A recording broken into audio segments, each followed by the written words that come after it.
Assalomu alaykum. O'zbekiston Respublikasi Prezidenti. Men Samarqand viloyati Pastdarg'om tumani Qarshi-Obod mahallasi Qaynarbuloq ko'chasidan Zaripov Anvarman. Men bu video murojaatimda nima demoqchiman?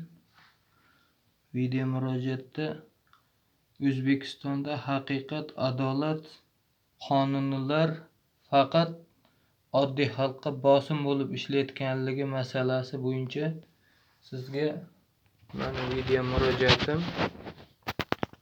Mana O'zbekistonda qonunlar mana bu tarzda ishlayapti. Mana ko'rishingiz mumkin. Mana sizga haqiqat, mana adolat, mana qonun sizda ishongan tashkilotlaringiz qiladigan ishlari.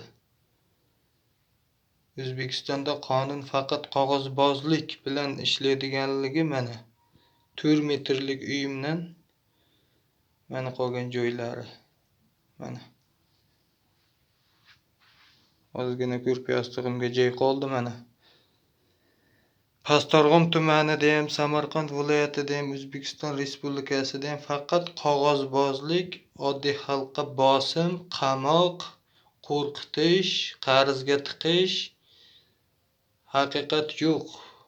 Prezidentimiz sizni o'zingiz necha bor qabulxonangizga murojaat qilganman, bizni mahallamizga kelishingizni, oddiy xalq bilan uchrashishingizni so'rab qanchadan qancha murojaatlar qilingan. Mana ko'rishlaringiz mumkin. Ijtimoiy tarmoqdagilar, kuzatadiganlar, podpisopka, laykchilar o'ylashlaringiz mumkin, bo'sh pustay qog'ozni qo'yib podpisopka uchun deyishlaringiz mumkin. Mana hammasiga yozilgan. Mana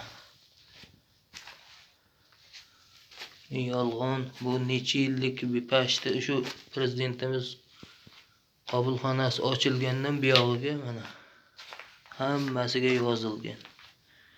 Javob xatlari, qog'ozbozlik, insonni taqdiri, umri mana shunaqa. Ijrochi tashkilotlar ishlamaganligi, o'tirib olib qog'oz yozishi. Mana ko'rishingiz mumkin muhtaram prezidentimiz. Faqat qog'ozbozlik bizda O'zbekistonda qabulxonasiga qilingan kirayli tashkilotlarga xalq ishonib qiladigan murojaatlar mana shu tarzda mana yopilib ketyapti.